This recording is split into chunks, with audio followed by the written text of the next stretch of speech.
घर में कुकिंग करते हुए ख़वातीन का या किसी और का हाथ जल जाए या कहीं और भी फायर बर्न हो जाए तो सबसे पहले घरेलू जो ख़वातीन होती हैं वो कोशिश होती है कि ज़ख़म के ऊपर टूथपेस्ट लगा दिया जाए।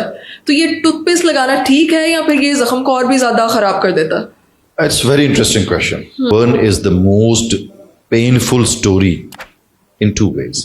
Right. One is physically pain, and other one is the deformity pain. बड़ी लोग मतलब देखें ना, जिसका चेहरा झुलस जाए या हाथ पे ऊपर कोई निशान पड़ जाए तो सारी उम्र पिंच करता रहता है। तो वो एक्सट्रीम पेन जो है, जो फिजिकल पेन जिसकी हम बात कर रहे हैं, उससे बचने के लिए जो उस वक्त जिसको लोग समझते हैं वो ठंडा है, वो मेंथोल और वो कोई भी चीज वो कूलिंग इफेक्ट देता और वो कूलिंग, लेकिन वो कूलिंग इफेक्ट नहीं ना देता, वो साथ स्पॉइलिंग इफेक्ट भी देता है। वो साथ देखें, एक बर्न है वो एक बेसिकली रोस्टेड एरिया है, राइट। और वो जगह है जहाँ इवन जरासीम भी नहीं है। हमारी स्किन भी बर्न हुई है तो वहाँ जरासीम भी बर्न हो गए हैं, अब वहाँ जर्म नहीं है। और आप इस तरह की चीज ऊपर लगाएंगे तो वो जर्म्स वहाँ चले जाएंगे। सही। अब स्किन हमारे बैरियर की तरह, जिस तरह हमारे कमरे का एक दीवार है, अगर दीवार कहीं से टूट जाए तो वहां से कोई भी एंटर हो सकता है ना, दीवार क्या गिरी मेरे कच्चे मकान की।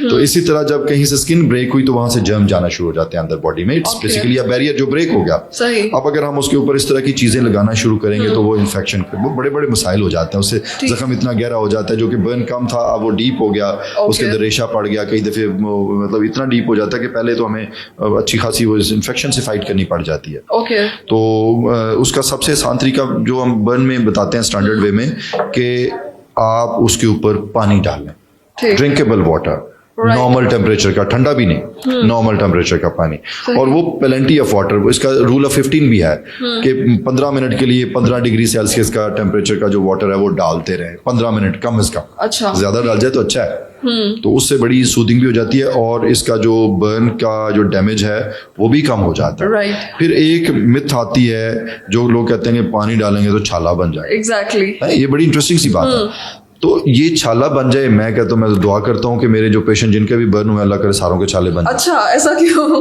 ये ब्लेसिंग है। वो ब्लेसिंग कैसे है? देखें, ब्लेसिंग इस तरह से है कि अल्लाह ने हमारी स्किन की कुछ तहें बनाई, और कुछ तहें हमारी जो ऊपर वाली हैं वो बर्न के प्रोसेस की वजह से उनको डैमेज हो गया। ओके। अब अगर तो सारी की सारी स्किन डेप्थ तक, पूरी की पूरी स्किन गहराई तक बर्न हो गई है, इट्स वन फैक्टर। ओके। दूसरा है कि कुछ तहें ऊपर से बर्न हो गई और कुछ नीचे से बच भी गई। सही।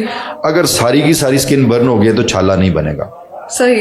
अगर कुछ ऊपर से तहें बर्न हुई हैं और कुछ नीचे बच गई हैं, इसका मतलब जख्म इतना गहरा नहीं है, तो जो बर्न हुई लेयर्स हैं वो बाकी वाली जो जिंदा लेयर्स हैं उनका साथ छोड़ के लदा हो जाती हैं, वो छाला बन गया। मतलब ये एक अच्छा साइन है। एक अच्छा साइन है। इसका मतलब हमें पूरा यकीन हो गया कि नीचे कुछ तहें बची हुई हैं। ओके। इसका मतलब वो ये प्रीटी श्योर।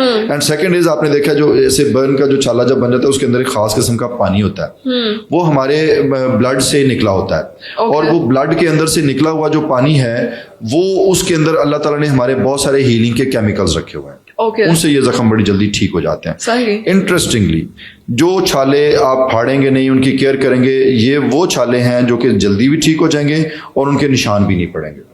जो छाले फट जाएंगे उनका निशान भी पड़ेगा और मे बी वो थोड़ा सा टाइम भी ज्यादा ले। तो छाले बन जाना इज अ ब्लेसिंग। पानी डालें ताकि छाले बन जाएं।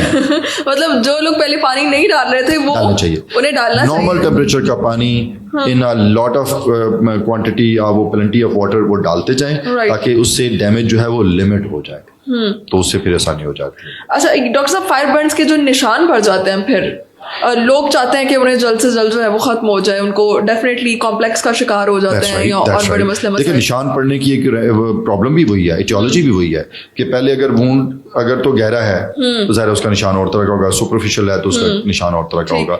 लेकिन ये जो होम रेमेडी जो टोटका लगाया होता है ना, ये मोस्ट ऑफ द टाइम निशान की वजह ये भी होता है। ओके। तो उसका तरीका ये है कि फौरी जब कोई इस तरह का बर्न होता है तो पानी डालें, इसके अलावा कुछ ना करें, and immediately consult your doctor. और डॉक्टर भी अगर पर्टिकुलरली प्लास्टिक सर्जन मिल जाता है तो इट्स अ ब्लेसिंग। तो वो एक दफे हम टाइम से अपना वो ट्रीटमेंट स्टार्ट करें। इसमें हमारे पास क्रीम्स भी हैं, इसके हमारे पास कुछ ड्रेसिंग्स भी होती हैं, फिर कुछ टेक्निक्स हैं जिसमें हम अगर स्किन सारी बर्न है तो हम उसको रिप्लेस कर लेते हैं बॉडी के किसी हिडन एरिया से लेके, तो उससे निशान कम हो जाते हैं। फिर अगर जो सुपरफिशियल बर्न है जब वो ठीक हो जाए तो उनके भी निशान रहते हैं, तो उसके लिए बेशुमार हमारे पास रेमेडीज हैं। जैसे मैं ब्लड से कुछ केमिकल्स निकालता हूँ, PDGF, वो मैं लगाता हूँ, उससे कलर भी बेहतर हो जाता है और स्किन की ऊपर से जो वो निशान होता है वो खुरदरा सा, रफ सा, वो भी बेहतर हो जाता है। इसी तरह फैट लेता हूँ, वो फैट की कुछ लेयर्स में, चूंकि स्किन के नीचे भी फैट है तो वो भी डिस्टर्ब हुई होती है, तो वो रिंकल्स और टेढ़ा मेढ़ा सपन उसके अंदर जब मैं फैट इंजेक्ट करता हूँ तो वो उसका वो भी बेहतर हो जाता है, और जो कलर होता है डार्क होता है, जो ब्लैकनिंग होती है वो भी बेहतर हो जाता है। तो ये टेक्निक्स हैं जिनसे हम इसको रीजनरेशन कहते हैं,